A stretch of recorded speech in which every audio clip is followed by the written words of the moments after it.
A strong magnitude 5.4 earthquake occurred in the North Pacific Ocean 81 kilometers, 50 miles from Guam on August 10, 2025 at 5:57 Greenwich Mean Time.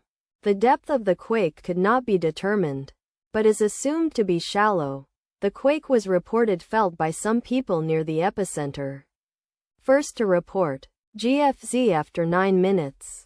The earthquake occurred 1 hour and 1 minute after a magnitude 5.9 earthquake had hit on Sunday, August 10, 2025, at 4:56 a.m. local time, Universal Time GMT+0, in 16.4 kilometers, 10 miles, distance to the southeast. Data source from Volcano Discovery.